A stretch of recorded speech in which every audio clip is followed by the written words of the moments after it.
I greet you in the promise and name of Jesus from the Great Northeastern Conference. Our devotional thought, living your best life, comes from 2 Timothy 2, from verse 1 on to verse 10. In today's world, good appears to be the norm.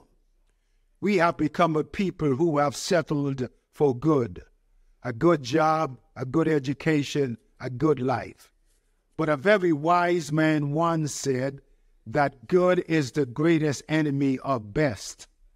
It stops many from reaching their greatest potential, from becoming their best, for they have settled for just being good.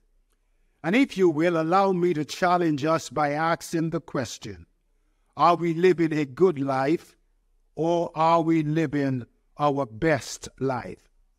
Timothy J. Peck, an author and a preacher, said, living your best life calls for you to live a life that is built to last.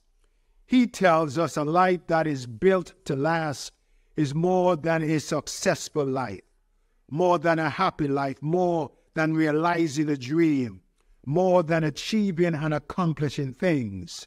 It is a life that makes a difference. It is a life that honors God. Someone said the great value of life is to spend it on something that would outlast it. And so as I look at our sermonic passage, I observe how Paul gives young Timothy some important lessons on how to live his best life. The first lesson is found in 2 Timothy 2:1. Be strong in the grace of Jesus Christ. The Greek verb for be strong is written in the passive voice, which literally means to let yourself be strengthened or be empowered in the grace of God, suggesting that daily by the grace of God, we are to allow ourselves to be strengthened and empowered by God. We must recognize that we don't draw power and strength from ourselves. We draw strength and power from the source of power, Jesus Christ. And may I remind you that his power is absolute power, that there is no lack, no limit, no fault, and no fatigue with his power. To live our best life, we must rely on the power of Christ. The second lesson is recorded in 2 Timothy 2, verse 3. It is the command to endure hardship as a good soldier. No room for giving up, for becoming weary in well-doing, but rather to be steadfast. Notice Paul is clear. Hardship will come. Loyalty will be tested. But we must endure. We must hold on. We can't give in and we can't give up. To live our best life, we must endure hard. We must endure through Jesus Christ.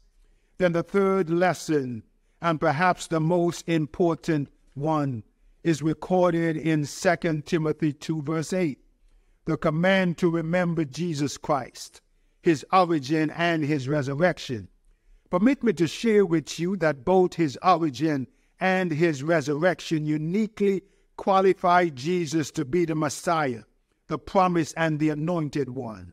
The command to remember in the original language suggests a continuation of remembering, to keep on remembering, don't forget, keep on thinking of his goodness and his mighty acts. Ellen White tells us if our minds are occupied with thoughts of Jesus, then there would not be any space for Satan to occupy. Keep on remembering, go down memory lane and remember what the Lord has done, how he is keeping us, protecting us, shielding us, covering us, and blessing us. To live our best life, Paul counsels us to be strong in the grace of Jesus, to endure hardship as a good soldier, to remember Jesus Christ. I pray that we may live our best life and not just a good life.